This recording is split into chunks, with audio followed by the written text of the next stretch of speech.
Hi there! Welcome to Pallet University. So, unfortunately, this episode of, episode 4 of our series in which we give every Pokemon a scientific name, was delayed a little bit. This series normally goes up on Wednesday. Unfortunately, if you follow me on Twitter, at Pallet_U, you'll know I had some power issues. I live in a college dorm room, as you can see.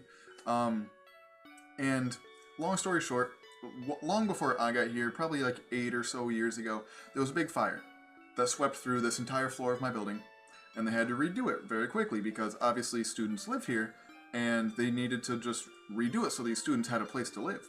But when they did it very quickly and cut a lot of corners. I know this especially for being the RA on the floor, so when things break and when those cut corners become obvious in the residents' rooms, they come to me. And then I tell my boss, she tells facilities, they take care of it. But I've never had a problem with that happening until was it Tuesday? No, it wasn't. Was it Tuesday? I don't actually remember. Tuesday or Wednesday. I think it was Tuesday night, actually. And the one outlet in my room that chose not to work was, of course, the one that I have my desktop, my monitors, all of my setup plugged into. And if you've ever been in a college dorm room, you'll know it's not exactly easy to just rearrange your entire room so that I can move my desk and my PC to another outlet. That was just not feasible for me to do. So I had to put off content creation for a couple days. It is what it is. So we'll be picking up normal on Wednesdays, like normal. I guess that was kind of a stumbly way to say it. But this Wednesday we'll pick back up with it, and then next weekend, about a week from today, we'll have a very nice theory video that I've been working on. I've been spending a lot of time on it. And hopefully you guys appreciate it as well. I think it's probably one of my favorite videos that I've ever made, personally. It's not quite done yet. Still working out a couple of kinks with it, but I think you'll really enjoy it. So before we get into our list for today, we have to go over our rules for the series. Number 1 is that all names are given in either Greek or Latin, depending on the circumstance. Also, I don't really speak either of those languages, so rule number 2, please don't roast me in the comments too hard if you do happen to know those languages. And rule number 3, a scientific name given to a final evolution also applies to its pre-evolutions. So for example, we're going to be talking about several Pokemon, like Scizor, for example, is in this block, so that name will also apply to Scyther. Basically, it goes in the same principle of a butterfly and the caterpillar that it, metamorphosed from being the same animal and having the same scientific name. So this part of the countdown, even though we're still technically in Generation 1 as we're going making our way through the Pokedex, a lot of these Pokemon are not from Generation 1 in today's block, because toward the end of the Gen 1 Pokedex, nearly everything has an evolution later in the series, whether it's the wave that swept through in Generation 2 with things like Porygon 2. That's a bad example because Porygon 2 then got a later evolution, but things like Kingdra was introduced. Things like Blissey were introduced. And then later on, in Generation 4, things like Tangrowth and Rhyperior in this block today were introduced. So even though we're still technically in Gen 1 as we're going our way down the Pokedex, a lot of Pokemon are from Generation 2 and 4. And to start off, we have a weird one where one of them is Generation 4, but the other two are not. And that would be Hitmonlee, Hitmonchan, and Hitmontop. I've always thought that these three were really interesting because I think that their evolution mechanic is really, really neat. And I tried to find a good way to incorporate that into their species name, but I really couldn't think of one. If you did not know, they all evolve from the same Pokemon, Tyrogue.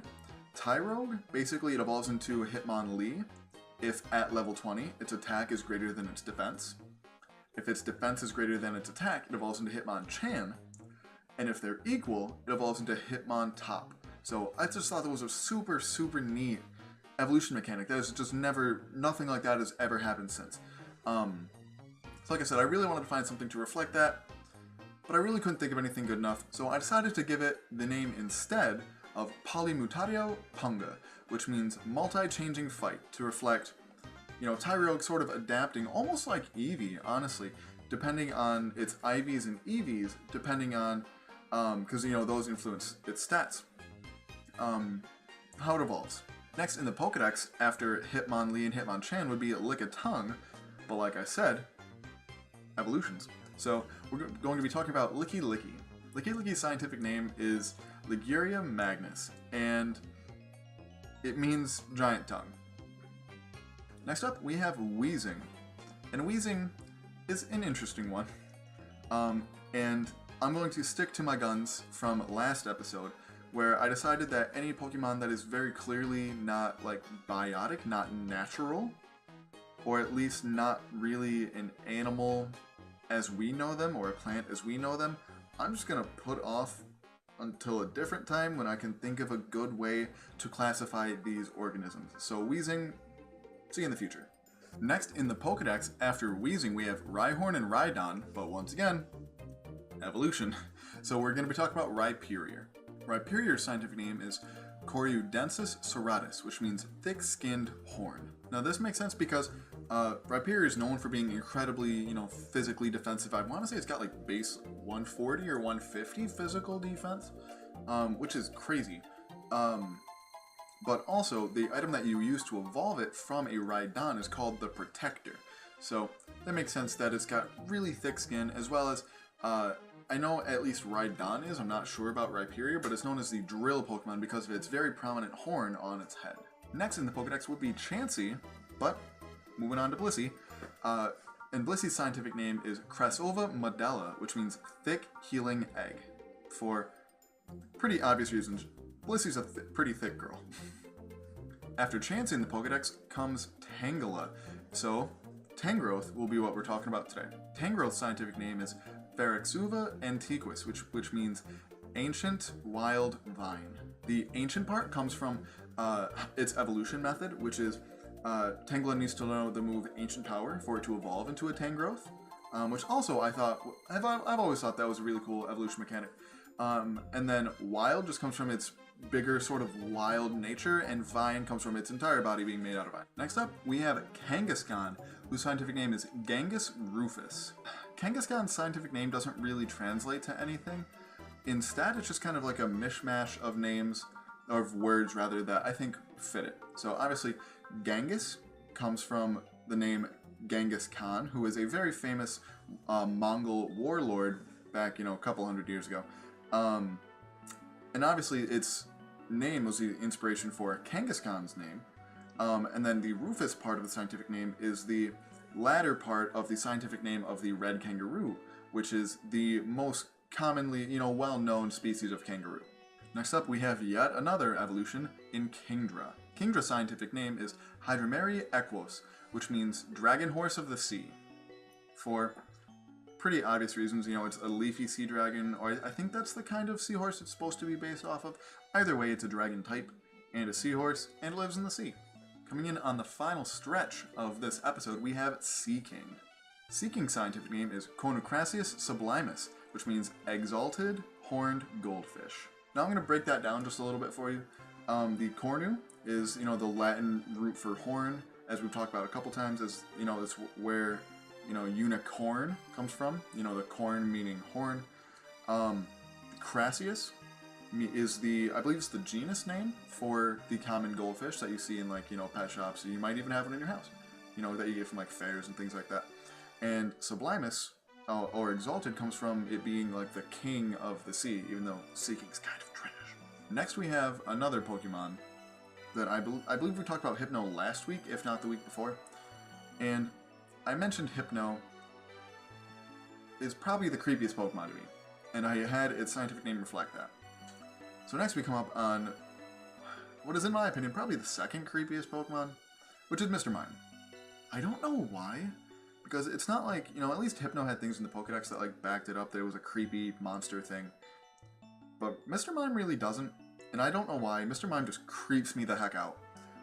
So I wanted Mr. Mime's scientific name to reflect that as well. So the scientific name for Mr. Mime is Pantomimus creepiosus, which is, creepiosis is just kind of a Latinized version of the word creepy, because creepy wasn't really a word back then, when Latin was a thing, so it's just a Latinized version of the word creepy, as well as pantomimus actually existing back then, and meaning pantomime. So it means creepy pantomime. And finally, for this block, we have Scizor, or as the Pokedex would say, Scyther, is next after Mr. Mime. Scyzor's scientific name is Aspes religiosa. The genus part of the name is fairly obvious, meaning metal claw, but the religiosa part might not be so much. And that's because that is the, like I did with Kangaskhan, it is the latter part of the scientific name of the actual animal, the praying mantis, which is Mantis religiosa. So that wraps up today's episode. It didn't seem like it was that long, but we're already at number 123 in the Pokedex. So which means next episode, or pretty close to it, we're going to be wrapping up Generation 1. So I'm really excited to move on to Generation 2, move on with the rest of the Pokedex. Let me know which Pokemon you are most excited for, and which one of today's entries in our list, I guess, was your personal favorite. Like I said before, follow us on Twitter at Pallet_you. Definitely check out our other channel, which is our Let's Play channel. We're starting some new projects in the coming days. I believe our first episode of a new series, a new cooperative series. That was creepy, Gavin, don't do that. A new cooperative series went up yesterday, or Friday. I don't know if this is going up Saturday or Sunday, fourth wall. But it went up Friday, and the next episode should be up either Monday or Tuesday.